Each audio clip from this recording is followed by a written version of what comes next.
നമ്മളെല്ലാവരും ഇന്നലെ കണ്ട് ഞെട്ടിയ ആ ദൃശ്യങ്ങളാണ് ഇപ്പോൾ ഒന്നുകൂടി കണ്ടത്. ആ ദൃശ്യങ്ങളിലുള്ള അതീവ മനസാന്നിധ്യമുള്ള യുവതിയാണ് ഇപ്പോൾ എനിക്കൊപ്പമുള്ളത്. അശ്വതി സോഫ്റ്റ്വെയർ എഞ്ചിനീയർ ആണ്. ആദ്യം തന്നെ അശ്വതി, അഭിനന്ദനങ്ങൾ. അശ്വതി വളരെ മനസാന്നിധ്യത്തോടു കൂടി ആ കള്ളനെ നേരിടുന്നതാണ് നമ്മൾ കണ്ടത്. ചേങ്കോട്ടുകോണത്ത് വെച്ചിട്ടാണ് ഈ ഒരു സംഭവം ഉണ്ടാകുന്നത് അല്ലേ? എങ്ങനെയായിരുന്നു ഇത് സംഭവിക്കുന്നത്? എങ്ങനെയാണ് അശ്വതി അവിടെ നിൽക്കുമായിരുന്നോ?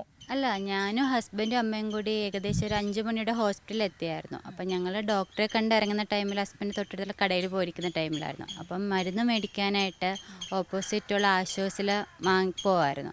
മരുന്ന് വാങ്ങി തിരിച്ച് ഞാൻ ഹോസ്പിറ്റലിൻ്റെ ഫ്രണ്ടിലെത്തിയപ്പോഴത്തേക്കും ഇയാളെ സൈഡിൽ സ്കൂട്ടറിലിരിക്കുമായിരുന്നു. അപ്പോൾ എന്നെ കണ്ടപ്പോഴത്തേക്ക് എൻ്റെ അടുത്തോട്ട് വന്നതായിരുന്നു. ഞാൻ പെട്ടെന്ന് എന്ത് സംഭവം മനസ്സിലായില്ല. പെട്ടെന്ന് ഇയാൾ എൻ്റെ അടുത്തോട്ട് വന്നിട്ട് മാല വലിച്ച് പൊട്ടിച്ചു. മാല വലിച്ച് പൊട്ടിച്ചിട്ട് പെട്ടെന്ന് ഇയാൾ സ്കൂട്ടർ സ്റ്റാർട്ട് ചെയ്തു.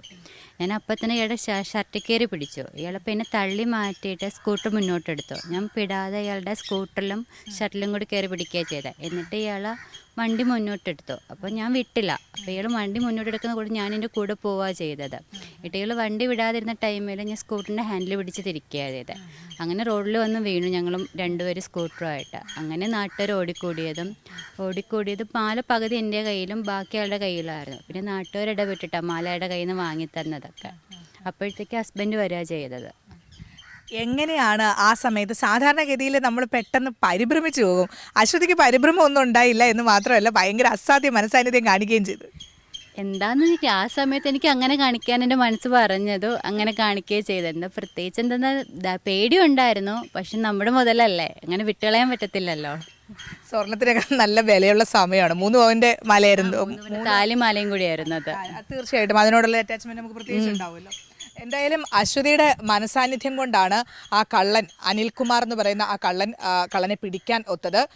അശ്വതി തന്നെ ആ സ്കൂട്ടറിൽ നിന്ന് വലിച്ച് താഴേക്കിട്ടു. രണ്ടുപേരും കൂടി വീണു. അശ്വതിക്ക് അത്യാവശ്യം കാലൊക്കെ മുറിഞ്ഞല്ലേ? കാല് മുറിവുണ്ട്, പിന്നെ തലയ്ക്ക് നല്ല അടി കിട്ടി, നല്ല മുഴച്ചിട്ടുണ്ടായിരുന്നു. പിന്നെ ഷോൾഡറിൽ നല്ല ചതവുണ്ട്, പിന്നെ കാലിൻ്റെ തൊടയിൽ നന്നായിട്ട് ഇടിയും കാര്യങ്ങളുണ്ട്, നെഞ്ചിലുണ്ട്. അത്യാവശ്യം നല്ല ചതവും ബോഡി പെയിനൊക്കെ ഉണ്ട്. ഇപ്പൊ കുറവുണ്ടോ? കുറവുണ്ട്, കുറഞ്ഞ് വരുന്നുണ്ട്, എന്നാലും പെയിനുണ്ട് നന്നായിട്ട്. നമ്മൾ ആ അപകടം നമ്മൾ ഇപ്പോൾ ആശ്വാസത്തോടു കൂടിയാണ് പറയുന്നെങ്കിൽ പോലും ആ അപകടത്തിൻ്റെ ദൃശ്യങ്ങൾ കാണുമ്പോൾ തന്നെ നമുക്കറിയാം അശ്വതിക്ക് സാരമായ രീതിയിൽ തന്നെ പരിക്കൊക്കെ പറ്റാനുള്ള ഒരു സാധ്യത ആ അപകടത്തിൽ ഉണ്ടായിരുന്നു. കാരണം റോഡിലേക്ക് അടിച്ചാണ് വീണത്, ഒന്നും പറ്റിയില്ല. അതുകൊണ്ട് നമുക്കിപ്പോൾ ആശ്വാസത്തോടു കൂടി പറയാൻ പറ്റും. അശ്വതിക്ക് അത്രയും ഒരു മനസാന്നിധ്യം കാണിച്ചതുകൊണ്ട് പോലീസിനും പണി കുറഞ്ഞു, കള്ളനെയും പിടിച്ചു, അശ്വതിക്ക് മാലയും തിരിച്ചു കിട്ടി എന്നുള്ളതാണ് അതിലെ ഏറ്റവും ആശ്വാസവും സന്തോഷവും ഉണ്ടാക്കുന്ന കാര്യം. മാത്രമല്ല, എല്ലാ പെൺകുട്ടികൾക്കും അശ്വതിയുടെ ധൈര്യം മാതൃകയാക്കാവുന്നതുമാണ്. ക്യാമറാമാൻ ജയൻ കല്ലുമലയ്ക്കൊപ്പം ജസ്റ്റിന തോമസ്, മനോരമ ന്യൂസ്.